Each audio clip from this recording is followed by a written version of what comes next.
And a good Tuesday afternoon, everyone. Welcome to Tremont Elementary School here in Upper Arlington for week 1 of Facebook Live for the 2019 football season. I'm Purpura, along with Jarrod, Ulrey, and our guest to begin the show, our first installment for this year, is Upper Arlington coach Jeremey Scally. Good to have you with us, Coach. Thank you. Appreciate it.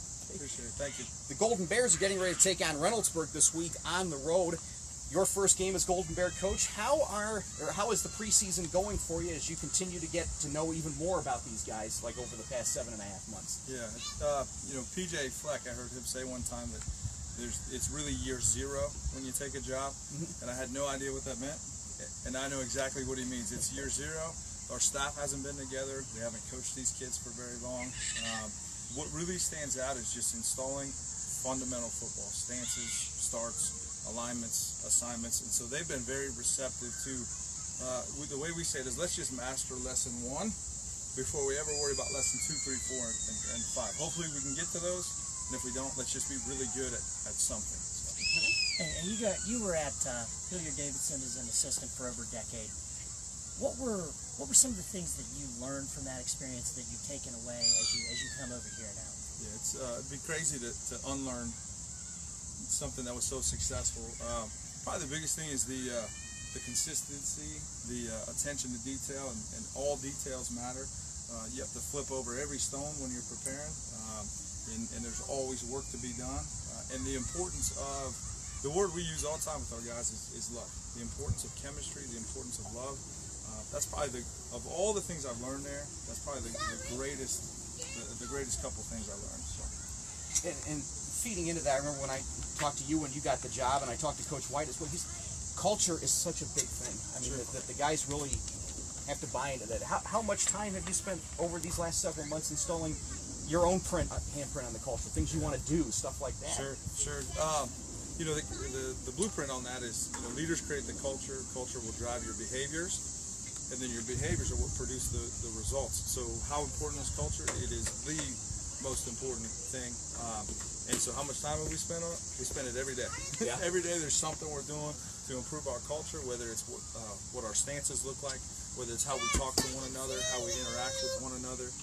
So it really comes down to how you behave and what you do. So we will talk about our behavior as coaches and players every single day. Okay. Well, you got a matchup against Reynoldsburg in week 1. What are some of your maybe your takeaways, thoughts about what you expect to see in this game Friday night? Yeah, they're not really fun to prepare for because they're good at everything, and their athletes have athletes. I mean, their coaches are athletic. Everyone on their roster is dangerous. And what do we expect? I expect them to be fully prepared. I expect them to come out with a lot of energy and enthusiasm. And I would be crazy if they have all those returning starters at wide receiver on a team that went to the Final 8 last year. My guess is they're going to probably try to throw it, but all things are established through the run, so we'll hopefully be prepared for that. What are some things we can expect from your team for people that are going to be watching you put in a new system? Sure. And I think another thing I learned, at Davidson is just the importance of the run game. And just the philosophy and the method to the run game. So you can expect us to run the ball. You can expect us to throw it as well, because there's a time and a place and a play call to throw it, keep teams honest. But we know our identity. We're establishing that identity, and that's to be a run-first team. And our kids, to their credit, have fully bought into that philosophy. All right, Coach. Well, hey, thank you so much for coming out. A lot. Yeah, thank you. Appreciate it. Coach Jeremey Scally, looking forward to seeing the Golden Bears on Friday night when they take on the Reynoldsburg Raiders, 2 Division I Region 3 teams. And I don't even think I mentioned in my preview that they're in the same region this year. That's right. That has changed a little bit. It's an interesting thing. Well, that's right, because they were Region 2 last year. That's just another layer into an intriguing season opener here. And there's going to be a few of those. Actually, there's a couple more we'll talk about that have kind of changed this year for them. He touched on the fact that Reynoldsburg has a lot of athletes back, a lot of wide receivers. Their quarterback, Michael Watley's back. They've got they did lose Mershawn Rice, but they've still got several other wide receivers that are really good. Sean Strickland is one of them, James Dean. And I know Coach Buddy White is really high on his running back, Cortland Bullard, this year. Yeah. I guess the point being is that Reynoldsburg they have a plethora of options at many positions this year. And I think it started like that last year, in the last couple of years, but that's not something that was really a strength for them a few years ago. So I think that's just a credit to what's going on out there, I can say that. And you mentioned, you asked Coach Scally about just, the identity, what the things they're going to be doing. They do return their top 2 running backs. Eli Teherite and Chris Schweistel rushed for roughly the same amount of yardage in the 750 range last year. They do have a new quarterback, although Jake Levy started the second half of last year after Sammy Sass went down with a broken collarbone. Sean McRae is a good offensive lineman who's back. They've got a couple guys who are going to go both ways. Liam Kiefler and Sean DuPont are just 2 of the guys that are going to be seeing time on both sides of the ball. I mean, I'm curious to see how this goes, and a big thing for them, trying to get off to a good start, trying to get to the playoffs for the first time in 5 years. For Reynoldsburg, this is actually a huge game. I know it's week 1, and we probably could say that about a lot of games, but they have a very navigable schedule for the non-league this year. Okay. So for them, I mean, if they could go into the OCC Ohio at 4-1 or 5-0, that's going to be really important for them, because the OCC Ohio is very deep, as we're going to, I'm sure, talk about over the next several weeks. Well, and that's the sort of thing I don't know that you can overstate at this point in the year. I mean, any crack at points that you can get, any chances is pretty good, especially when you're going against 2 teams that are playing as tough a schedule as these 2 teams are. Mentioning another Region 3 matchup, I believe you're going to be at this one, I think, on Friday. Pickerington Central is at Olentangy Liberty. Pickerington North, yes. Pickerington North, goodness. Liberty, you're right. So, I know people at both schools. There's no agenda behind me messing that up. The Panthers went 6-4 last year. The Patriots were a state semifinalist. They won the Region 2 championship. What are your early thoughts on this one? A matchup that's been entertaining the last couple of years. I believe both of those have gone to the Panthers. Well, yeah, and actually Pickerington North dominated them 2 years ago in one of Liberty's state semifinal teams. So, and then last year Pickerington North only went 6-4, but they were in Region 3, whereas Liberty was in Region 2. So because of that, Pickerington North goes 6-4. They don't make the playoffs, and now they're both in the same region this year, which kind of adds a little bit of intrigue to that matchup.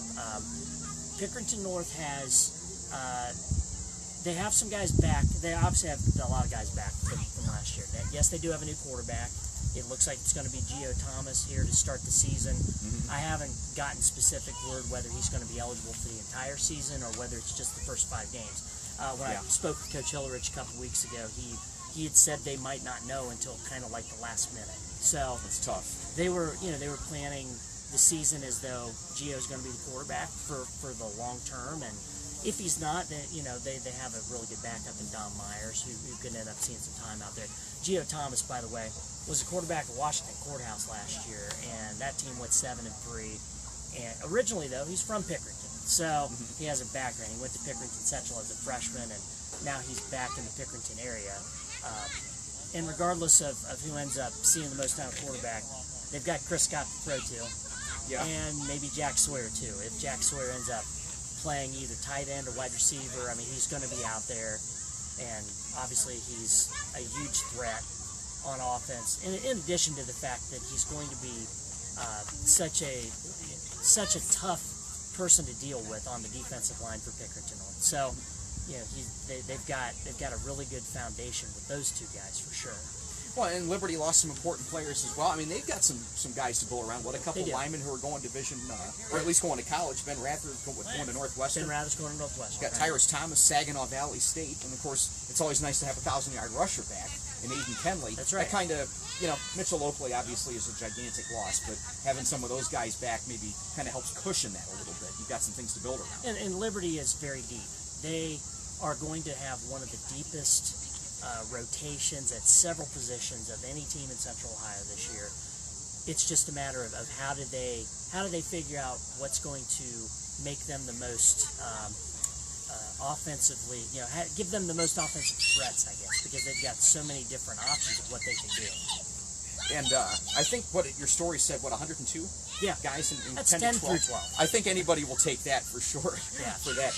Another game with this isn't an all-Division I game, but Darby, which made the playoffs in Region 3 last year, takes on an Olentangy team that made it in Region 8. They are now going to Region 7 in Division 2.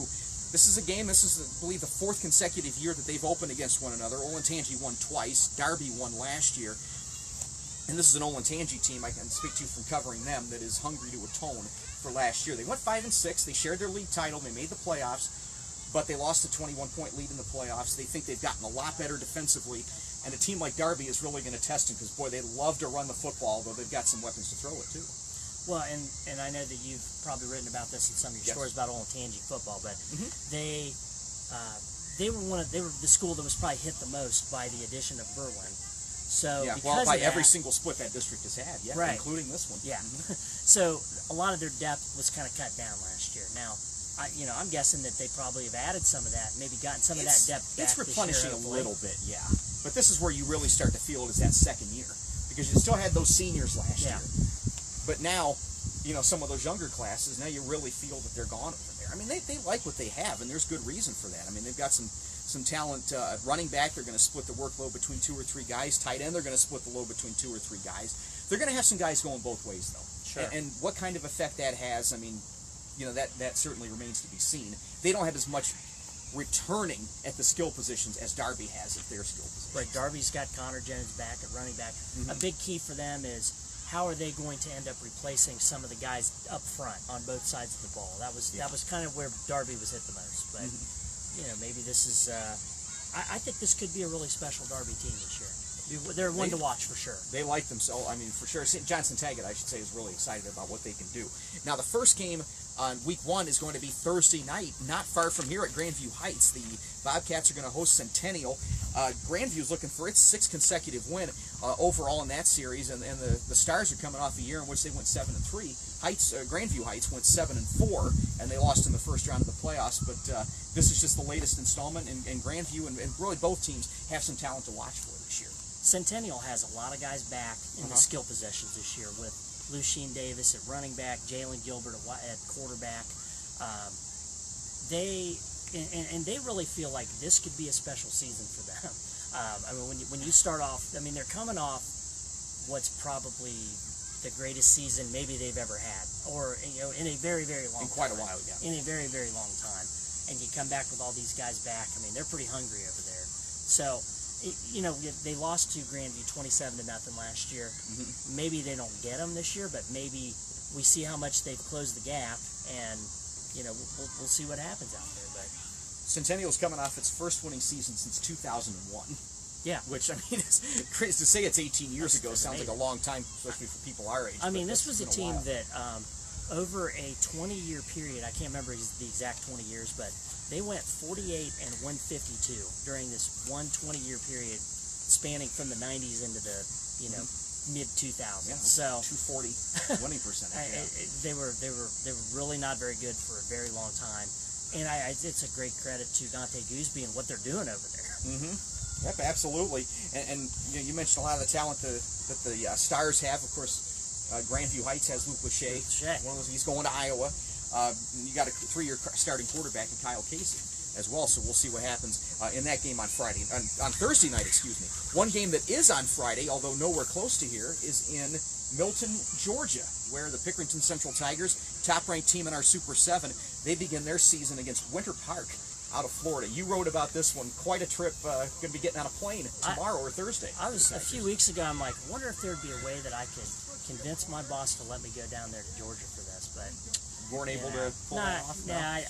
Ultimately thought maybe there'd be some better, some different things I could do around here. So, but that should be a really interesting game it's a good game for Pickerington Central to start with. They always start with somebody that's really good, and I think this Winter Park team that they're going to play they're a pretty solid team. I mean, they were 10-2 last year. They have a wide receiver heading to Miami, and they have another guy heading to Texas. So they've got, I think that they may have something like 10 or 11 guys with offers.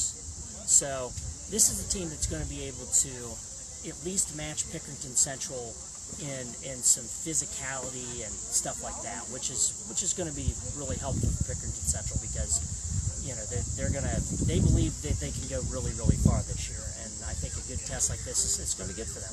This is part of a 6-game event down there in Georgia. This, I believe, is the second game, I think is what you wrote. Correct. Of the 6 coming up overall this weekend.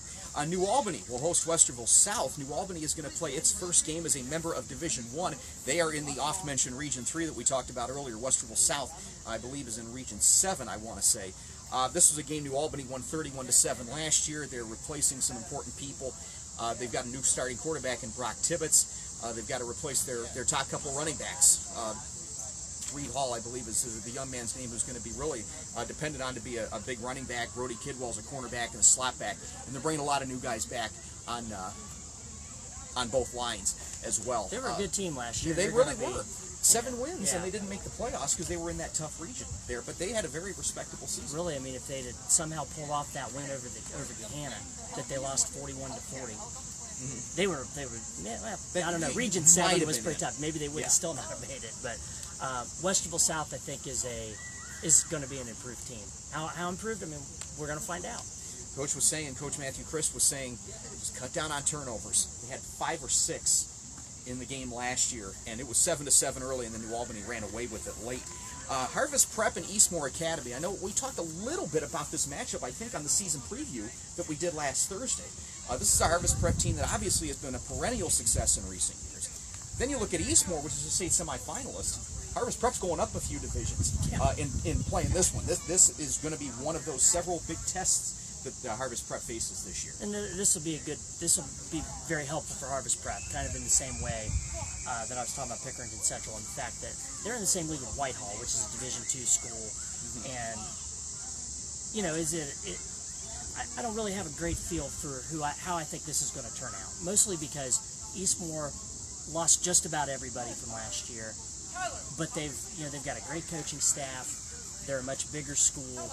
You know, Harvest Prep, on the other hand, they've got a great coaching staff too. Yes, they do. And they're going to put running back Javon Eggert out there. He's somebody in their opener last year rushed for 228 yards, and then he got hurt and was hurt for the next 9 weeks. So you got to figure he's going to be hungry to get out there, along with the guys on Harvest Prep, which are coming off a regional semifinal appearance. And I mean, they've been on a great run. They've been pretty much the premier Division 7 team in Franklin County for several years. So, and then you mentioned Whitehall a second ago. They've got a big opener. They're at Westerville Central. Whitehall's coming off a playoff season, and Westerville Central is a team that it seems like a lot of people are talking about in that OCC Buckeye Division Championship conversation. I mean, I think I threw out a stat in the preview last week. Olentangy schools are 26-1 against the Westerville schools since that league started in 2016. That's a long way off, but these are two teams who can really test themselves very well in the first week of the season. Yeah, they've got a defensive lineman, Ricky Hyatt, who is very highly recruited as well for Westerville Central. Whitehall's coming off one of their greatest seasons, really. Yeah. They make it to the playoffs, and they were in that really, really difficult Region 7 and ended up playing Massillon. But they got that extra experience last year, and that's every time you get some experience like that, it fuels your program, it fuels the younger players. Yeah. Because I mean, they did lose quite a bit, and they're gonna have a new quarterback this year, and it's a really interesting matchup on paper to see what's going to happen. In our final few moments, a couple other games we want to mention. It seems like it's getting a little darker behind us as well. A couple other games to pay attention to. Dublin Kaufman, which is the second-ranked team in our Super 7 this week. They're on the road at Clayton Northmont. Springfield is at Hilliard Bradley. Watterson is at Lancaster. Anything stand out about those 3 matchups to you? Mostly the first 2 that you mentioned, Kaufman at Northmont and Springfield at Bradley. Those are matchups of all those teams made the playoffs last year, and that's why I wanted to make sure that we at least mention them. Now, Kaufman they're a great team, and I think it's going to be really exciting to see how they're able to this is a good test for them. I mean, Northmont is maybe not, the teams around them aren't quite as good as some of the teams that maybe Kaufman's going to play, but Kaufman's got to travel, and I think it'd be really good to see how they do against them. Springfield was a playoff team last year, and they believe that they could go really far, and I believe they're in that region as well, in Region 3. So, and then, as far as the Watterson-Lancaster matchup, they haven't played since 1992. But Coach Brian Kennedy was on the team one of the last times that they played him. So I know he's pretty excited about getting a chance at him. Well, and they seem like they were pretty excited coming into this year. You know, last year was the year they were building a lot of stuff. They beat the Sales last year. I think we were out there around week 3, I want to say, talking to Coach Kennedy, and they're very excited about the direction that program is taking. That is going to wrap it up for us. Remember, every week now it's going to be Tuesdays at 4 o'clock. That's our new time. And we will let you know on social media ahead of time where we are going to be. For Coach Jeremey Scally and for Jarrod Ulrey, I'm Dave Purpura. So long, everybody.